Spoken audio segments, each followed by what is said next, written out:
Assalamualaikum warahmatullahi wabarakatuh. Selamat datang di channel kami. Hari ini kita akan membahas topik yang sangat penting dan relevan bagi kita semua. Mungkin timbul pertanyaan yang wajar dari saudara. Mengapa terjadi perbedaan pendapat dalam pengamalan ajaran Islam, terutama di Indonesia? Padahal, kita bertuhankan Allah Subhanahu wa Ta'ala yang sama, bernabikan Rasulullah Muhammad Shallallahu Alaihi Wasallam yang sama, serta rujukan yang sama, yaitu Al-Quran dan Hadis, atau Sunnah Nabi Shallallahu Alaihi Wasallam. Penjelasan singkat mengenai garis besarnya akan kita bahas di bawah ini. Mari kita bersama-sama menyelami tema ini dan menemukan inspirasi untuk memperbaiki diri. Semoga ceramah ini bermanfaat. Bismillahirrahmanirrahim, kita mulai. Oleh Dr. Arifin Siregar, SPKK. Pembahasan. Tentunya perbedaan pendapat itu banyak. Di antaranya ada beberapa masalah. Namun, yang akan kita bahas di bawah ini adalah perbedaan pendapat khusus yang terjadi di masyarakat Islam di Indonesia yang sampai menjadi penyebab terpecahnya umat seperti air dengan minyak. Perpecahan yang wajar misalnya terjadi dalam masalah muamalah atau keduniaan, seperti bolehkah operasi bedah plastik pada diri manusia untuk kecantikan, atau bolehkah pesta dengan musik dan lain-lain. Namun, yang akan kita bahas secara khusus adalah perpecahan yang disebabkan oleh masalah ibadah dan akidah, khususnya yang muncul di permukaan dalam pengamalan ajaran Islam sehari-hari, yaitu masalah bid'ah. Karena kenyataan di masyarakat, di antara umat Islam di Indonesia, masalah bid'ah atau yang disimpulkan sebagai penyakit TBC, yaitu tahayul, bid'ah, dan khurafat, muncul akibat umat Islam di Indonesia sangat melekat dengan pengamalan adat atau kebiasaan dari nenek moyang. Pengaruh agama Hindu atau agama nenek moyang yang sebelumnya telah ada di Indonesia juga turut berperan. Ketika Islam masuk ke Indonesia, hal ini tidak terelakkan. Pengaruh agama atau adat setempat mencemari amalan ajaran Islam yang masuk ke Indonesia, yang dibawa oleh ulama-ulama dari Arab Saudi, Mekah, Madinah, atau dari Timur Tengah, yang juga disebut bumi Arab. Masalah bid'ah dan pencemaran tauhid ini, atau syirik, adalah hal yang paling dikhawatirkan oleh Nabi Shallallahu Alaihi Wasallam akan terjadi di akhir hayatnya. Nabi sangat membenci hal ini dan sangat tegas memperingatkan para sahabat agar berhati-hati serta tegas untuk menghindari pencemaran oleh ulama-ulama yang muncul setelah Nabi Shallallahu Alaihi Wasallam wafat. Ya, nanti akan timbul dengan adanya pengamalan, terutama masalah bid'ah yang oleh Nabi dituduh sebagai perbuatan sesat dan masuk neraka. Sebagai bukti, hal ini disebut dalam hadis riwayat Muslim yang menyatakan, pada suatu ketika, Nabi Shallallahu Alaihi Wasallam menyuruh para sahabat berkumpul untuk mendengarkan wejangannya. Beliau memberikan pidatonya dengan suara keras, wajahnya merah, matanya berkaca-kaca, berlinang air mata, seolah-olah seperti komandan perang. Beliau menyatakan, "Wahai sahabatku, awas atau hati-hati, nanti setelah akhir hayatku atau setelah aku wafat, akan timbul di antara mereka ulama-ulama yang melakukan perbuatan merusak sunnahku, yaitu dengan mengada-ada, menambah-nambah dalam masalah agama, ibadah, akidah. Itu adalah perbuatan bid'ah yang aku tuduh sebagai perbuatan sesat dan tempatnya di neraka." Komentar, mungkin Anda bertanya, mana perbuatan bid'ah itu? Misalnya, satu contoh dari Nabi Shallallahu Alaihi Wasallam, adanya mental kinkan atau mengajari mayat yang telah ditanam di kuburan, atau mengadzankan ketika menanam mayat ke liang lahat, atau mengadakan hadiah pahala kepada yang sudah wafat. Selain itu, ada juga kenduri makan-makan pada hari ketiga setelah wafatnya seseorang, malam ke-40, malam ke-100, atau malam ke-1000 setelah wafatnya seseorang dengan membaca tahlilan untuk menghadiahkan pahala. Semua ini tercemar oleh agama lain atau pemikiran dan ijtihad dari sebagian ulama yang mengajarkan bahwa itu adalah sunnah Nabi Shallallahu Alaihi Wasallam. Padahal, itu sama sekali bukan ajaran atau tidak ada dalam sunnah Nabi Shallallahu Alaihi Wasallam.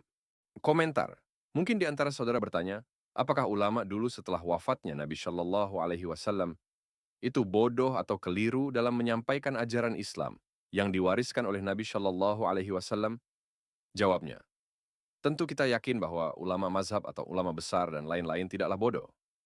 Namun, ketahuilah bahwa setelah wafatnya Nabi Shallallahu Alaihi Wasallam, wajar atau tidak terelakkan jika ulama-ulama belakangan yang tersebar di seluruh jazirah Arab, yang berjauhan tempatnya, memiliki perbedaan pendapat.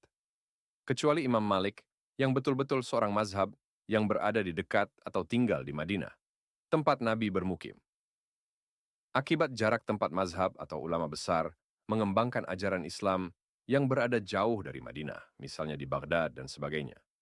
Serta tidak adanya wadah pertemuan untuk membahas atau menyatukan pendapat, kekeliruan yang tidak sesuai dengan pendapat yang bersumber dari Nabi Shallallahu Alaihi Wasallam di Madinah tidak dapat dihindari. Apalagi pada masa itu belum ada sarana komunikasi seperti sekarang, seperti percetakan, telepon, atau elektronik, dan tidak ada konferensi sedunia.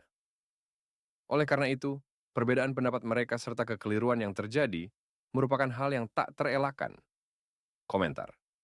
Mungkin ada yang bertanya, apakah para mazhab yang dianggap memiliki pengetahuan agama yang tidak diragukan, orang pintar, mungkin menyebarkan ilmunya namun terjebak pada kesalahan?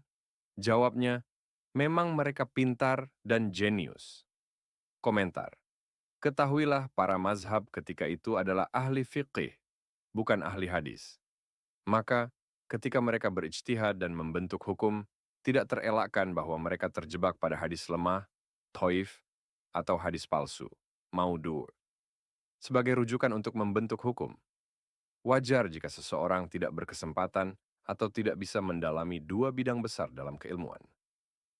Apakah sebagai ahli hukum atau ahli penyeleksi hadis? Ketahuilah, ahli seleksi hadis baru muncul setelah wafatnya para mazhab.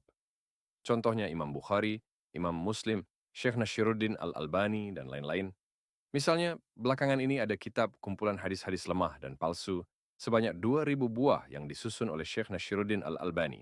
Nah, komentar yang lain, tentu Anda bertanya, kalau benar banyaknya di antara ajaran Islam sekarang yang terjebak hadis lemah dan palsu, kenapa di antara umat Islam, di antara mereka tidak mau meralat atau merubah atau meninggalkan mana-mana di antara amalan-amalan ajaran Islam, di antara ibadah dan akidah yang tidak sesuai atau sudah menyimpang dari ajaran atau petunjuk atau sunnah Nabi Shallallahu Alaihi Wasallam? Kenapa mereka tidak rela meninggalkannya atau merubah pengamalannya yang sudah terlanjur salah selama ini?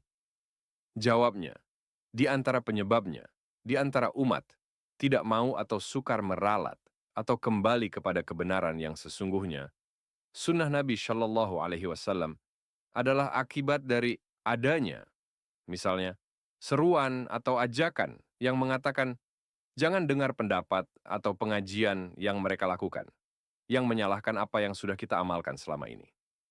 Kemudian, jangan baca atau buka buku-buku atau kitab yang isinya mengoreksi ajaran yang kita sudah amalkan selama ini. Di mana kitab fikih yang kita gunakan adalah fikih mazhab, bukan fikih sunnah. Atau ada pernyataan yang mengatakan, mana mungkin ulama dulu bisa salah. Kemudian ada yang menyatakan hadis yang mengatakan, bila para mazhab benar, maka mereka akan mendapat 2 pahala, dan bila mereka salah, maka akan mendapatkan 1 pahala.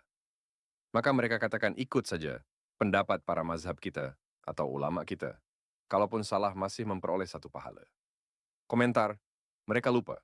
Adapun janji Allah Subhanahu wa taala kepada para mazhab bila salah, diberi 1 pahala. Yang diberi pahala itu bukan kesalahannya, tapi jerih payah para mazhab menegakkan dan mengolah hukum itu atau amalan itu.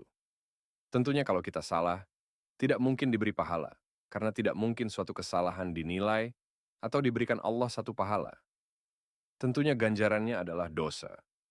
Karena kita tidak ada usaha atau jerih payah untuk membina atau menciptakan hukum yang salah itu.